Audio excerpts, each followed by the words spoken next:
ओम शांति। 11 फरवरी 2023 की साकार मुरली से होमवर्क।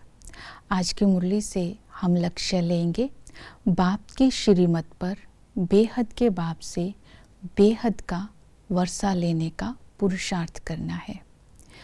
बेहद के बाप से बेहद का वर्षा लेना अर्थात ऊंच पद पाने के लिए आज बाबा ने श्रीमत दी है 2 बातों की। याद से अपने आप को कर्म बंधनों से मुक्त करना है। दूसरा, ऊंच पद पाने के लिए सर्विसेबल बनना है। याद के बल से अपने आप को कर्म बंधनों से मुक्त करने के लिए आज की मुरली में बाबा ने भिन्न भिन्न टाइटल्स दिए हैं। इन टाइटल्स को स्मृति में रखते हुए आज सारा दिन कर्म करेंगे तो कोई भी कर्म बंधन नहीं बनेगा और हम माया जीत बनकर रहेंगे और सर्विस भी कर पाएंगे। कर्म बंधन से मुक्त होने की विधि पहली बाबा ने बताई कि तुम मुझे याद करोगे तो कर्म बंधन से मुक्त हो जाएंगे, पाप कट जाएंगे, विकर्म विनाश हो जाएंगे, आत्मा तंदुरुस्त बन जाएगी और याद करने से ही विश्व का मालिक बन जाएंगे, स्वर्ग की सारी कामनाएं पूर्ण हो जाएगी। तो याद करने के लिए आज की मुरली में बाबा ने कहा इस टाइटल को स्मृति में रखना है। हम राज ऋषि हैं। राज ऋषि का अर्थ है राजा अर्थात राजाई के लिए पुरुषार्थ करने वाले। राजयोग सीख करके भविष्य नर से नारायण बनने का पुरुषार्थ करने वाले। ये पुरुषार्थ इस संगम युग पर केवल परमात्मा निराकार ही आकर के करवाते हैं। तो इस तरह ये नर से नारायण बनना है, इस लक्ष्य को सारा दिन स्मृति में रहेंगे। और ऋषि का अर्थ है माया जीत।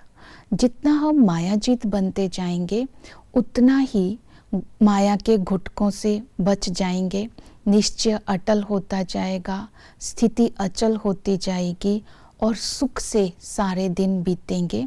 तो सारा दिन आज इस टाइटल को याद रखना है, मैं राज ऋषि हूँ। माया जीत बनने के लिए आज की मुरली में बाबा ने स्मृति दिलाई है समय की। ये अंतिम समय है, थोड़ा सा ही समय बचा है। ये कल्याणकारी युग है। इस युग में बाबा अमृत वेले आकर के बच्चों को पढ़ाते हैं, खजाने देते हैं, ललकार करते हैं बेहद का वर्षा देने का। तो इस तरह इस संगम युग के महत्व को जब हम बुद्धि में रखेंगे तो माया का वार नहीं होगा। दूसरा टाइटल आज के मुरली में बाबा ने दिया, तुम स्वदर्शन चक्रधारी हो। स्वदर्शन चक्रधारी एक फाइनल स्टेज है, इसलिए ये अलंकार विष्णु को दे दिया है क्योंकि अभी ब्राह्मणों की फाइनल स्टेज नहीं आई है। वास्तव में ये अलंकार ब्रह्मा मुख वंशावली ब्राह्मणों का है। इस अलंकार को धारण करने के लिए आज हम सारा दिन अपनी स्थिति को एक रस रखेंगे क्योंकि संगम पर बाबा हमें त्रिलोकीनाथ, त्रिकालदर्शी, त्रिनेत्री बनाते हैं। हम आदि मध्य अंत के काल को देखते हुए हर कर्म करेंगे तो हम स्वदर्शन चक्रधारी बनेंगे क्योंकि कोई विकर्म नहीं होगा। इसी तरह ऊंच पद पाने के लिए आज की मुरली में बाबा ने कहा तुम्हें सर्विसेबल भी बनना है। सर्विसेबल बनने की जो विधि बताई उसके लिए इस बात का ध्यान रखना है कि मम्मा बाबा समान सेवा करनी है। तो बड़े सन्यासियों को, बड़े आदमियों को और क्रिश्चियंस को ये बताना है कि हेवनली गॉड फादर आकर हेवन की स्थापना करते हैं। चक्र का ज्ञान देना है, बाप का परिचय देना है। तो जो सर्विस करेंगे वो ही श्रेष्ठ कर्म कहलाएगा। श्रेष्ठ कर्मधारी बनकर के जब हम कर्म करेंगे श्रेष्ठ बाप की स्मृति से, श्रेष्ठ स्थिति से जो कर्म होगा तब हमारा कोई भी विकर्म नहीं होगा। हम कर्म बंधन मुक्त हो जाएंगे और बेहद के बाप से बेहद का वर्षा ले सकेंगे। ओम शांति।